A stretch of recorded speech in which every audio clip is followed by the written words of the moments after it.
ఒక్కసారి కొమ్మూరి గోల్డ్ కి కాల్ చేయండి. తాకట్లో ఉన్న మీ బంగారాన్ని విడిపించి మార్కెట్ ప్రైస్ కి వాళ్ళు కొనుక్కుని మిగతా డబ్బులు మీకు ఇచ్చేస్తారు. హాయ్, వెల్కమ్ టు మనం టీవీ. మనం టీవీ మన కోసం. యూపీలోని బారాంబంకి జిల్లాలో దారుణం జరిగింది. తల నరికి కూర వండుతుండగా నిందితుడిని పోలీసులు అరెస్ట్ చేశారు. చనిపోయిన బబ్లుకి భార్య, ఇద్దరు పిల్లలు ఉన్నారు.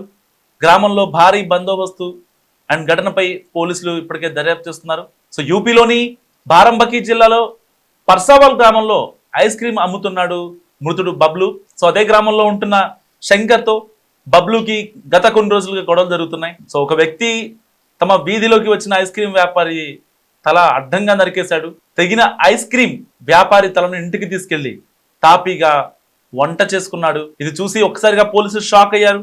ఈ దారుణ ఘటన ఉత్తరప్రదేశ్లోని బారాంబంకి జిల్లాలో జరిగింది. సో పర్సావాల్ గ్రామంలో ఐస్ క్రీమ్ విక్రేత బబ్లు 25 ఏళ్ళు, ఏదైతే మీ స్క్రీన్ పై చూస్తున్నారో, సైకిల్ పై ఐస్ క్రీమ్ అమ్మేందుకు రోజులాగానే వ్యాపారానికి వెళ్ళాడు. ఇంతలో స్థానికుడైన శంకర్ యాదవ్ అతనితో వాగ్వాదం జరిగింది.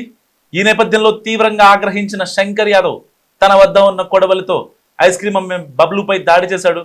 అందరూ చూస్తుండగా అతడి గొంతు కోసి తల నరికేశాడు. ఆ తర్వాత నరికిన తలను బబ్లు చేతిలో పట్టుకొని నేరుగా అదే గ్రామంలో తన ఇంటికి వెళ్ళాడు. తలను ఒక పక్కన పెట్టి తాపీగా వంట చేయడం ప్రారంభించాడు.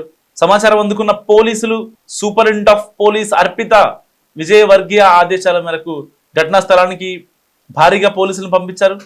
ఐస్ క్రీమ్ వ్యాపారి బబ్లును హత్య చేసిన శంకర్ యాదవ్ వెంటనే చుట్టుముట్టారు. పోలీసులు ఇంటి లోపలికి వెళ్లి చూడగా నిందితుడు వంట చేస్తూ కనిపించాడు. అతడి పక్కనే నరికిన బబ్లు తల కనిపించింది. పోలీసులు వెంటనే నిందితుడిని అరెస్ట్ చేసి హత్యకు ఉపయోగించిన ఆయుధాన్ని స్వాధీనం చేసుకున్నారు. బబ్లు మృతదేహం అండ్ అతడి తలను పోస్ట్ మార్టం కోసం ఆసుపత్రికి తరలించారు. ఈ హత్యపై కేసు నమోదు చేసిన పోలీసులు దర్యాప్తు ప్రారంభించారు. నిందితుడికి హత్యకు గురైన బాధితుడికి మధ్య వాగ్వాదానికి దారితీసిన పరిస్థితులపై దర్యాప్తు జరుగుతుంది. కాగా హత్యకు గురైన బబ్లుకు భార్య, ఇద్దరు పిల్లలున్నారు. సో తాజా సంఘటన స్థానికంగా అందరినీ కలకలం రేపుతోంది.